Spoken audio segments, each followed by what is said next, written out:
வணக்கம் காய் வணக்கம் மக்களே. இது தான் கத்தரிக்காய். இது பழுத்தா வெள்ளரி பழம், ஊரில் வெள்ளரி பழம் அது. இது இப்போ கத்தரிக்காய். இப்போ நாங்கள் பாதி கத்தரிக்காயை வெட்டியிருக்கோம். உங்களுக்கு பாதி காணும் தான் போடுற கத்தரிக்காய். இது துப்புரவாக க்ளீன் பண்ண வால் கத்தரிக்காய் வால் தான் போட்டு, இதோட நாங்கள் ஒரு வெங்காயம் 2 பச்சை மிளகாய் போட்டு வைக்கலாம். அதையும் இதோட போடுவோம். அதோட சேர்த்து ஒரு வணக்கம் அதோட சேர்த்து ஒரு தக்காளி பழம்,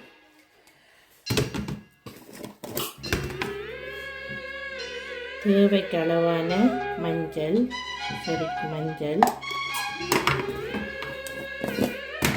அதே போல் உப்பு, அளவுக்கு உப்பு காணாட்டி பிறகு பார்த்து போட்டுக்கொள்வோம்.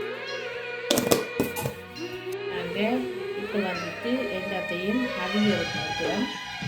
தக்காளி பழம், கத்தரிக்காய், பால், உப்பு, மஞ்சள், பச்சை மிளகாய் எல்லாம் சேர்த்து அவிய வச்சுருக்கிறோம். இது நல்லா அவிஞ்ச பிறகு நாங்கள் பாலுக்கு சொரிய ஃபினிஷ் பண்ணலாம். அதுக்கு அடுத்த கட்டத்தை பார்ப்போம். இப்போ நல்லா பால் எல்லாம் அவிஞ்சி கத்தரிக்காயும் அவிஞ்சி இருக்குது. இந்த காய் நாங்கள் தோலோட போடலாம். ஏனென்றா இதில் உள்ளுக்குள்ளே இருக்கிற சதை இந்த காயோட சதை ஆகி நல்ல மெல்லிய சொத்தான சதை.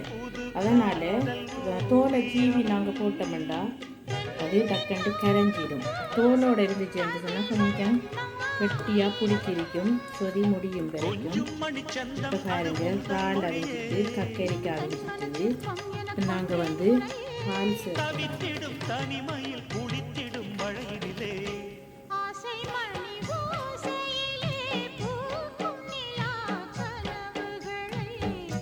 பாலை சேர்த்து நல்லா கொதிக்க வேணும்.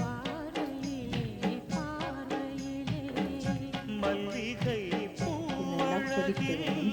திறந்து வச்சு கொதிக்க விடுவோம். மூடணுமெண்டா பால் பொங்கி வழிஞ்சிடும். இப்படியே ஒரு 10 நிமிஷத்துக்கு திரும்ப கொதிக்கட்டும். இப்போ நாங்கள் இதில் பால் விட்டா பிறகு மாங்காய், காஞ்ச மாங்காய் வத்தல் போட்டோம். இதை எடுத்து பாருங்க ஒரு பீஸ். அந்த கத்தரிக்காய் இருக்கு காஞ்ச மாங்காய் வத்தல் காய வச்சேன்னா இப்படியான சொதிகளுக்கு புளி இல்லாத நேரங்களில் போடலாம். தேசி புளியும் விடலாம். ஆனால் இதுக்கு மாங்காய் வத்தல் போட்டோம்னா டேஸ்ட்டாக இருக்கும். இப்போ சொதி ஃபினிஷ், சொதி முடிவடைஞ்சிட்டு நீ ஊற்றி சாப்பிடலாம். ஓகே, பாய்.